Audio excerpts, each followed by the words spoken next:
한 주간의 깊은 호흡으로 이슈를 꿰뚫는 코너 변상욱의 눈 시간입니다. YTN 뉴스가 있는 저녁 변상욱 앵커 나왔습니다. 어서 오십시오. 네, 안녕하십니까. 네. 삼성전자 간부가 언론사 기자 출입증을 가지고 국회에서 대관 업무를 했다. 이번 국정감사에서 밝혀진 사실인데 논란이 되자 그 삼성 임원은 사표를 냈고요. 삼성전자에서는 사례가 더 있는지 조사하겠다. 이렇게 얘기를 했습니다. 우선 대관 업무라고 하는데 각 기업마다 대관 업무가 활발히 있었던 데가 있었는데 지금도 그렇죠. 그런 것 같아요. 대관 업무가 어떤 거죠? 대관 업무라 하면은 뭐 정부, 국회, 지방자치단체 등 이른바 이제 관을 상대로 해서 로비나 민원 등을 하는 업무를 갖다 대관 업무라고 하죠. 기자들 관리도 하기도 하죠. 그렇죠. 예. 그 중요한 기관에 출입하는 기자들 통해서 그 관을 움직이기도 하고 그 관의 정보를 빼내기도 하고 또는 그 관을 통해서 기자들에게 뭔가 부탁을 하기도 하고 예를 들면 국방부에서 상당히 좀 심각한 문제가 터졌다거나 또는 다른 예를 들면 뭐 경제 관련 부처에서 심각한 문제가 터졌는데 그걸 기자들이 좀 안 써줬으면 좋겠다라고 한다면 삼성이 직접 부탁하기도 하지만 또 관을 통해서 하기도 하고 이런 거죠. 저도 대관 하시는 분들한테 가끔 연락이 옵니다. 아, 그렇습니까? 제가 뭐 방송에 패널로 나가기도 하니까. 뭐 나만 왕따인 것 같아. 아마 기업에 좋은 얘기를 해달라 그런 이야기인 것 같은데 뭐 저는 한 번도 만난 적은 없습니다. 그러나 삼성은 최순실 게이트, 그다음에 최순실 게이트와 얽힌 이제 이재용 부회장의 문제 때문에 2017년 2월을 기점으로 해서 대관 업무를 완전히 손을 뗀다라고 선언을 했죠. 아, 그랬었습니까? 예, 미래전략실을 해체하면서 공식화한 겁니다. 그렇게 대관 업무를 안 하겠다고 국민한테 약속을 하고 미래전략실을 해체한 것 때문에 이재용 부회장의 형량이 줄고 일찌감치 나오게 된 거죠. 예, 그걸 반성한 걸로 쳐서. 근데 지금 보니까 아닌데 대관을 계속 하고 있었다는데 맨 처음에 더 웃기는 거는 우리 사람이 대관 업무를 진행하다가 그렇게 된 것 같습니다라고 하는데 자기네 스스로도 대관 업무를 얘기하는 거죠. 또 하나 놀라운 것은 기자 출신들이 주로 맡을 줄 알았더니 정당 출신들이 가 있구나. 이것도 아직도 정당 출신들이 대관 업무를 거기서 하고 있구나. 이것도 좀 놀라운 거였습니다. 그래, 뭐 안 한다고 얘기를 했습니다만 지금 보니까 완벽한 대관 업무지 않습니까? 그렇죠. 계속해서 기자 출입증을 가지고 국회를 무시로 드나들면서 결국은 국정감사나 이런데 뭐 우리 회사의 CEO 같은 사람은 증인으로 좀 불러주지 말아달라라든가 뭐 그런 거 하는 거겠죠. 그렇죠. 보면 이제 제가 인쇄를 간단하게 해왔습니다만 2017년 2월 27일 삼성 대관 업무 손 뗀다. 이재용 부회장 구속 여파 삼성 대관 업무 손 뗀다. 삼성 대관 업무 손 뗀다. 온 언론이 다 보도했습니다. 그러면 이번에 대관 업무를 왜 계속하고 있느냐도 온 언론이 다 써야죠. 기사를. 근데 아무도 안 쓰잖아요. 몇 개 언론사만 지금 쓰고 그냥 유호정 국회의원이 얘기한 것만 받아서 이런 문제가 생겨버렸다라고만 쓰지 왜 그동안 대관 업무를 계속해온 것이냐. 2017년 2월 달에 약속은 어디로 팽개친 것이냐라고 비판 기사를 아무도 안 쓰고 있는 거죠. 그러면 보통 이런 일이 벌어지면 삼성에서는 수뇌부들은 몰랐다. 알아서 했다. 뭐 이런 거잖아요. 이번에도 그렇게 갈까요? 그런데 이제 더 흥미로운 거는 언론도 기사를 제대로 안 쓰고 있다고 제가 지금 지적을 했습니다만 국회는 더 이상해. 예를 들면 부사장급이 안 나오겠다 그러고 전무급이 대신 나가면 안 되겠냐고 하니까 또 국회국 위원회에서는 그러시라고 또 받아줘요. 언론이 대관 업무를 삼성이 저지르다가 기자 신분증을 도용한 것까지 지적을 했으면 위원회에서는 도대체 우리한테 뭘 로비하려고 대관 업무를 맨날 이렇게 시킨 거냐. 더군다나 이번에 부사장이 나와야 될 증언이 있는데 부사장이 안 나오고 전무가 슬그머니 대신 나오려고 그랬지. 절대 안 돼. 이렇게 야단칠 줄 알았으나 국회 해당 위원회는 뭐 그러시죠라고 이미 부사장을 빼고 전무를 부른 거죠. 알겠습니다. 더군다나 국회의원이 요구하고 있는데 자기 동료 국회의원이. 이게 더 문제된 것은 이게 자기가 기자가 아닌데 기자인 것처럼 해서 기자증을 발급받았는데 그 국회 출입 기자로 등록할 때 써낸 소속사가 보니까 코리아 뉴스 팩토리라는 회사예요. 근데 이게 주소지는 생선구이집으로 돼 있고 결국은 인터넷 매체인데 기사를 만들어내진 않고 있고. 맨 처음에는 말고기집이라고 소문이 났다가 또 생선구이집이라고 뭐 수정이 되는 것 같습니다만. 그러면 신고만 하면 이렇게 막 기자증을 내주는가? 거기에 두 가지 문제가 있는 거죠. 첫째, 언론사의 이름과 주소를 적당히 꾸며서 누가 하나 만들었냐 이 신분증을 위해서. 가상으로? 아니다. 그런 언론사가 존재하고 있었고 그 언론사에 로비를 해가지고 신분증을 얻어낸 다음에 그 회사는 뭐가 잘 안 돼가지고 말고기집인지 생선구이집이 됐다라고 하는데 두 가지 다 문제네요, 근데. 예, 둘 다 문제죠. 그리고 그 언론사가 유지가 되려면 국회 관련 기사를 일정량을 계속 쏟아내고 있어야만 유지가 되기 때문에 그럼 그동안 어디서 누가 어떤 식으로 작업했느냐라고 하는 건데 여기서 제일 심각한 문제가 하나 있습니다. 왜냐하면 이 사람이 사의를 표명하고 사표를 냈죠.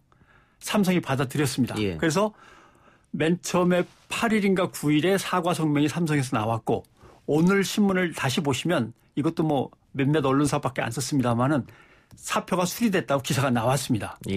근데 거기에 말이 없어요. 왜냐하면 도대체 이 사람이 신분증을 어디에서 구해가지고 어떤 식으로 도용해 왔는지에 대해서 사표를 받아가지고 처리하면서 삼성이 조사를 했을 거 아니에요. 그러면 조사를 해보니 이 녀석은 자기가 잘 아는 누구한테 부탁을 해서 어떻게 예를 들면 아는 기자한테 부탁을 했든지 아니면 자기가 정치권에 있을 때 알게 된 누구를 통해서 얻어냈든지 전말을 얘기하고 그래서 사표를 수리했습니다. 이렇게 해야 되는데 사표 수리했습니다. 다른 것도 더 있나 한번 좀 찾아보겠습니다. 근데 지금 국회에서는 조사하겠다라고 기자들 그 국회를 출입하는 기자들도 조사하겠다고 그러는데 조사할 필요가 뭐 있어요. 삼성이 사표 받으면서 다 조사를 했을 텐데 그걸 갖다 찾아내야 되는데 삼성한테 뭐라고 그러지 못하고 자기들끼리 조사하겠다는 답답한 사람들이 있는 거죠. 발표하면 되는데 그 내용을 이야기를 하지 않는다. 삼성적으로 왜 그랬는지 전말을 빨리 보고해라. 국회는 요청하면 되는 건데. 근데 어쨌든 이 국회 사무처도 좀 문제점 지적받아야 될 것 같아요. 그렇죠. 그 뉴스를 쏟아내는 인터넷 신문사 등등등 해서 모두 합치니까 13,000개 정도 되더라고요. 그중에서 국회를 갖다 누구나 출입하고 싶어 하죠. 왜냐하면 어떤 언론사로서 그래도 인정을 받으려면 제일 중요한 거는 청와대 출입하는가. 그다음에 국회는 나가는 건데 청와대는 너무 좁아서 어려우니까 국회라도 나가려고 신청을 계속 할 겁니다. 관리가 어려운 건 알지만 그러나 이런 식으로 관리되는 거는 곤란하죠. 그다음에 또 하나 제일 문제는 그 과정에서 아까 지적하신 삼성이 도대체 얼마나 알고 있었느냐. 그런 대관 업무와 언론사 출입증을 갖다 도용하고 있는 문제에 대해서 그게 제일 문제인 거죠.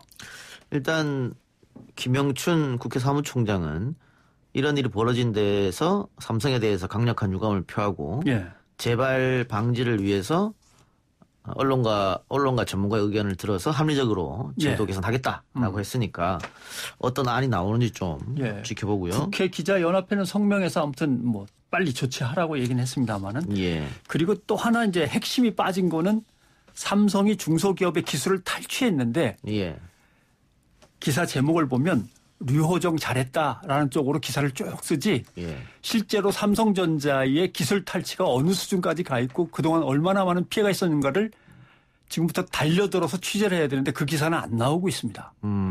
실제 핵심은 이거거든요. 류호정 의원도 신분증 도용을 문제 삼으려고 했던 건 아니고 기술 탈취를 문제 삼으려고 하는 건데 자꾸 와서 귀찮게 하는 누군가가 있어서 지적을 한 건데 문제는 삼성전자는 도대체 중소기업의 기술을 얼마나 뺏어갔느냐. 이게 이제 벌떼같이 나와야죠. 왜냐하면 표창장만 하나 살짝 위조했다는 뭐 혐의가 있다고 이렇게 난리를 쳤는데 중소기업의 기술을 대기업이 마구 탈취해다 썼다? 이건 뭐 엄청난 사건이니까요. 그러니까 그 외국과 우리나라 기업의 가장 큰 차이점 중에 하나가 외국은 스타트업이 하나 생기면 그 기술을 대기업에서 사서 정당한 대가를 지급해서 사서 그거를 키우는데 우리나라 대기업 같은 경우에는 똑같은 걸 만든다든가 스타트업과 똑같은 걸 만든다거나 안 그러면 이런 식으로 도용을 한다. 훔친다거나. 그 설계 도면하고 말이야 기술 내용 좀 자세히 적어봐. 그걸 왜 그러십니까? 우리가 좀 자세히 보면서 파악하려고 그래. 그런 다음에 그걸 갖다 다른 회사에다 주고 이게 문제로 계속 지적됐음에도 불구하고 아직도 그러고 있다라는 게 그런데 오늘 제가 사실 그걸 찾아봤어요. 찾아보니까 그 기사를 쓴 곳이 그런 기사를 쓴 곳이 없습니다. 전부 다 이것이 이재용 재판에 악영향을 줄까? 뭐 이런 기사. 그다음에 상생조정위원회로 이 사건이 넘어갈까? 뭐 다 이런 겁니다. 그러니까 실제로 삼성전자의 기술 탈취를 주제로 기사를 쓴 기자는 없는 거죠. 그런데 이건 국회 기자가 쓸 수 있는 문제가 아니거든요. 삼성을 그동안 꾸준히 출입하고 있는 삼성 출입 담당 기자가 있으니까 예. 벌써 거기서 뛰어야 되는데 거기의 역할은 또 그게 아닌지 조용한 거죠. 알겠습니다. 또 하나 이 사건으로 이제 문제되는 게 출입처 취재 간행 문제인데. 네. 뭐 노무현 정부 때부터 시도됐습니다만 출입처 제도 개선 안 이루어졌습니다. 안 이루어졌고 최근에 우리 YTN의 그 노정면 앵커도 만일 보도국장이 되면 출입처 취재 간행을 없애겠다라고 했습니다. 그랬었죠. 뭐 보도국장이 안 됐으니까요. 근데 기자들이 계속 반발하는 이유는 뭐죠? 여기에 대해서 취재하기가 어렵다는 겁니까? 그렇게 되면? 기자들은요. 예. 저를 비롯해서 전문성이라는 게 부족합니다. 예. 그렇지 않습니까? 예를 들면 보건복지부에 한 1, 2년 나가다가 어느 날 국방부로 가라 그러면 국방부에 가서 또 한 1, 2년 있다가 한 바퀴 빙 돌고 한 뭐 8년, 10년 후에는 다시 또 국방부나 보건복지부를 가는데 그건 또 자기가 겪었던 경험은 옛날 게 되는 거 아닙니까? 예. 기자는 전문성이 키워지질 않습니다. 그럼 기자는 뭐가 기자만의 특질이냐? 접근성입니다. 네. 아무 때나 삼성전자 전무실에 쓱 들어가서 커피 한잔 합시다라고 하면서 그래도 물어볼 수 있는 또는 국회의원한테 밤늦게 새벽에 전화해갖고 이거 어떻게 된 거요? 그래도 물어볼 수 있는 권한은 기자밖에 없는 거죠. 검찰도 마찬가지죠. 그렇죠. 예. 검사한테 아무 때나 전화하고 검찰 차장실에 쑥쑥 들어갈 수도 있는 권한은 기자밖에 없어요. 그러니까 기자의 접근권만이 유일하게 기자가 갖고 있는 다른 사람들과 차별이 되는 권리입니다. 그러다 근데 보니까 그건 제한적이고 폐쇄적이어야만 가치가 있는 거지. 그렇겠죠. 수백 명, 수천 명이 드나들 수 있다면 아무것도 아닌 거죠. 그렇죠. 예, 그러니까 그걸 통제하는 게 기자단이 되는 거죠. 기자단이 우리 기자단에 누가 들어. 얼마 전에 깜짝 놀랄 만한 일이 있었지 않습니까? 어느 기자단에 JTBC 기자가 드디어 가입됐다는 거예요. 방송기자연합회를 비롯해서. JTBC 기자가 아직도 그 존재가 남들한테 받아들여지느냐 안 받아들여지느냐 기자로서의 자격을 인정하느냐 안 하느냐를 이 심사를 받아야 되는 처지인가 이렇게 놀랄 수밖에 없는 거죠. 아마 그런 것들을 겪는 종편 기자들이 많을 겁니다. 아직도. 그런 점에서 가능한 한 기자단을 작은 숫자로 폐쇄적으로 배타적으로 운영하는 것이 아직도 남아있는 거죠. 정보는 나만 갖고 있어야 권력이 되니까. 근데 기업이나 관 입장에선 그게 편해요. 그 위에 간사들하고 주요한 멤버 몇 명만 구워 삶아가지고 잘 어떻게든 유지가 되면 나머지 기자들이 몰려오는 걸 막을 수 있으니까. 결국 기득권이네요. 네, 그것도 기득권인 거죠. 예, 알겠습니다. 하여튼 이 부분에 대해서 오랫동안 이야기가 되어 왔습니다만 잘 이루어지지 않아서 제가 한번 질문 드려봤고요. 주말에 있었던 북한 열병식에 국제사회 이목이 집중됐습니다. 전례 없이 자정무렵에 했고 또 뭐 생중계도 됐고 언론은 김정은 위원장의 남북 관계와 관련한 유화적인 메시지, 뭐 남측 동포들 뭐 이렇게 얘기했었는데 바이러스 문제에 대해서. 근데 그 유화적 메시지보다 북한이 열병식에서 공개한 신형 무기를 집중적으로 보도했고 특히 조선일보는 손목이에는 명품 시계 번쩍. 이게 김정은 손목에 명품 시계가 있는 게 뉴스 가치가 있는지 잘 모르겠습니다만은. 조선일보에는 시계 전문 기자가 있는 것 같아요. 왜냐하면 지난해에도 그 시계 썼거든요. 그러니까 IWC죠. 인터내셔널 워치 컴퍼니라고 해서 유럽식으로는 샤프트하우젠이라는 회사입니다만은 거기에 이제 제가 이런 얘기 해도 되나요? 말씀하십시오. 두 개의 시계 라인업이 있어요. 하나는 포르투피노라는 게 있고 포르투기즈라는 게 있습니다. 포르투피노는 양복에다 입는 거고 포르투기즈는 이게 오버사이즈 좀 덩치가 크고 알이 크고 기능성입니다. 왜냐하면 이렇게 요트 이렇게 항해할 때 잘 보이라고 파도 속에서도. 근데 이제 1,800만 원짜리가 1,400만 원짜리라고 1,450만 원 뭐 얘기하더라고요. 포르투피노는 비싸면 한 2천만 원 조금 가까이 가고 포르투기즈는 기능성이라 한 3천만 원까지 갑니다. 근데 이제 작년에 차고 나왔던 걸 똑같이 찼더라고요. 보니까 얘기를 대충 종합해 본. 근데 조선일보 기자는 아무튼 시계 전문 기자가 있는 것 같습니다. 지난해도 똑같이 쓴 기사를 올해도 똑같이 썼더라고요. 그러나 이제 좀 자세히 썼으면 제가 지금 설명하는 드레스 워치냐, 기능성 워치냐 뭐 이런 얘기까지 쓸 줄 알았는데. 이건 IWC 홍보해 주는 겁니까? 그런가? 아니, 조선일보가.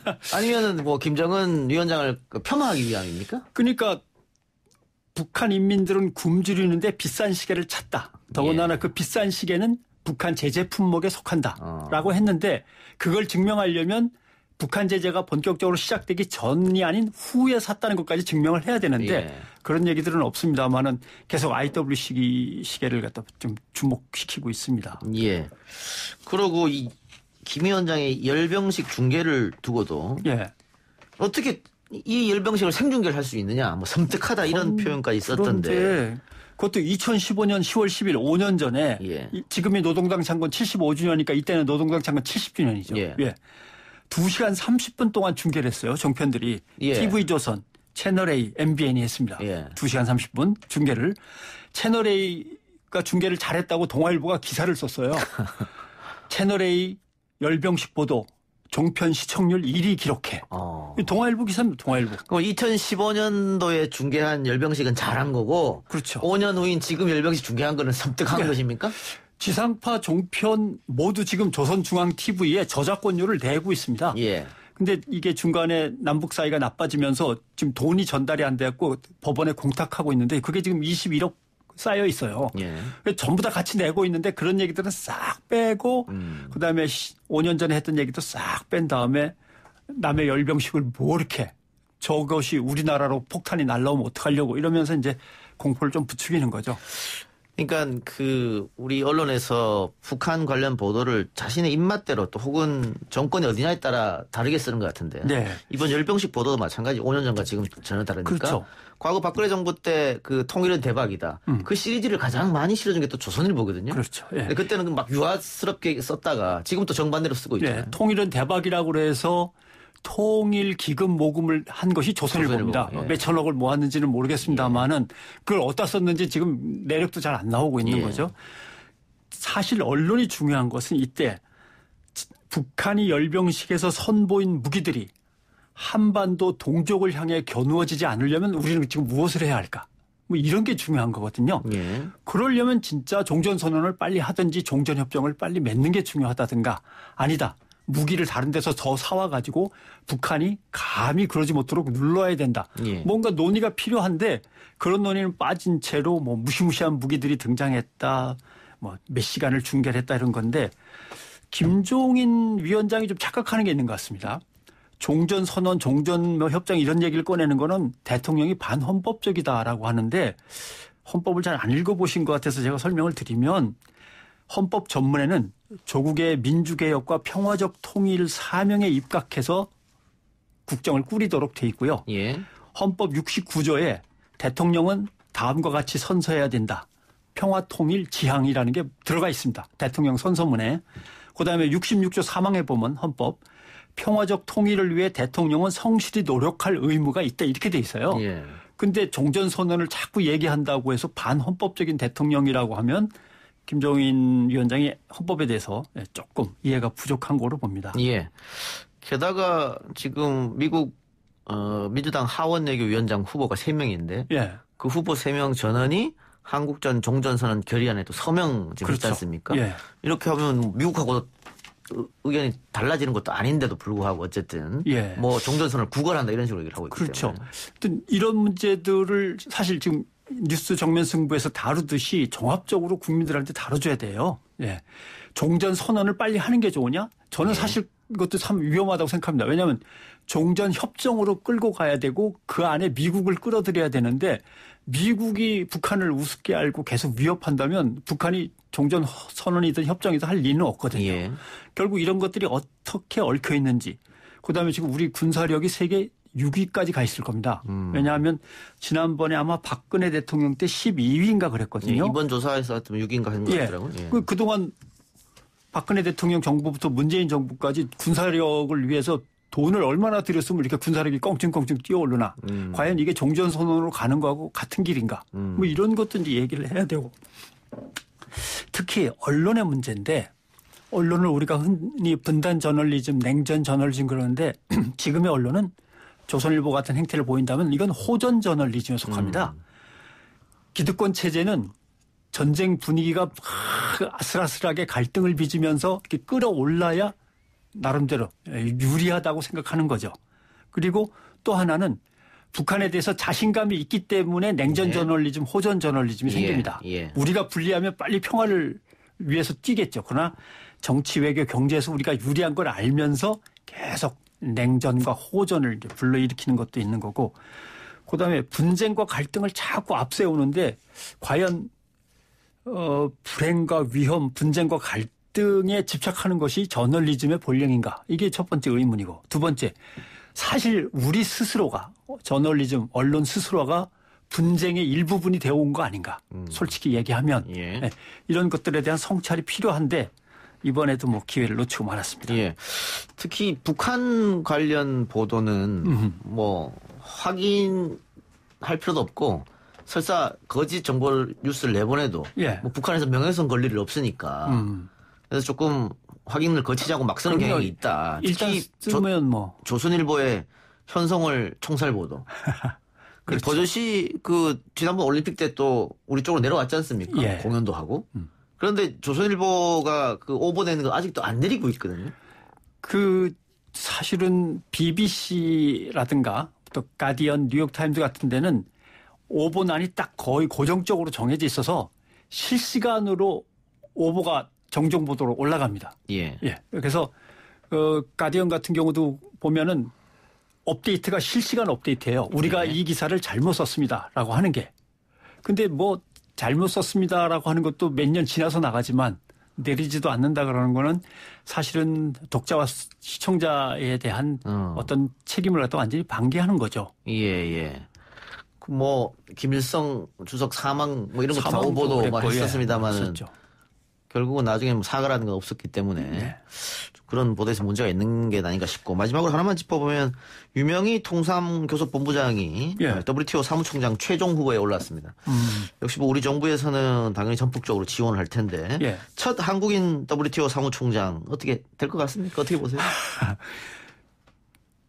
아프리카에 중국은 수십 년 전부터 엄청난 투자를 했습니다. 어허. 예, 그래서 아프리카는 지금 사실은 친중국입니다. 예, 예.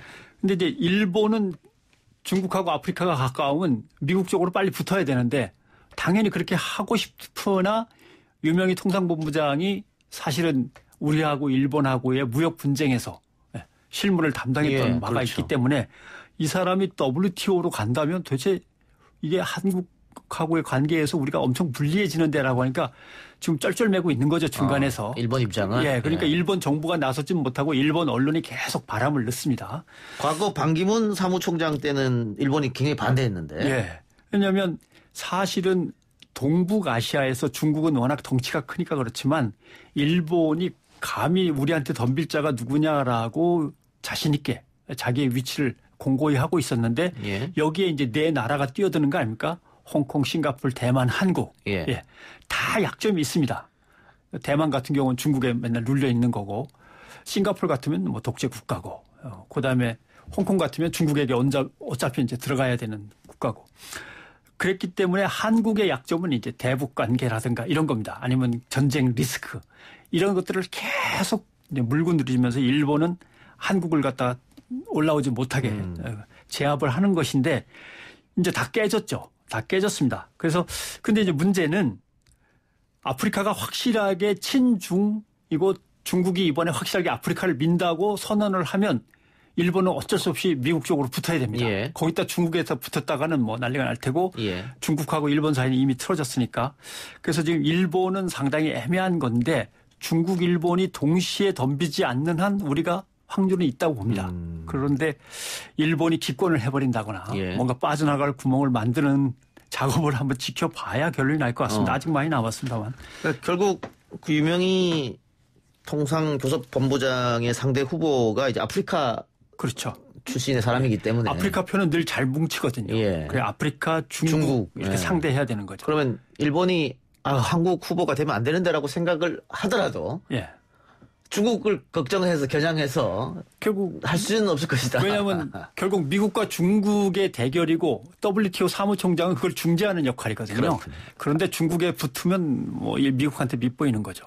알겠습니다. 오늘 YTN 뉴스가 있는 저녁에 변상호 앵커하고는 여기까지 하겠습니다. 수고하셨습니다. 고맙습니다.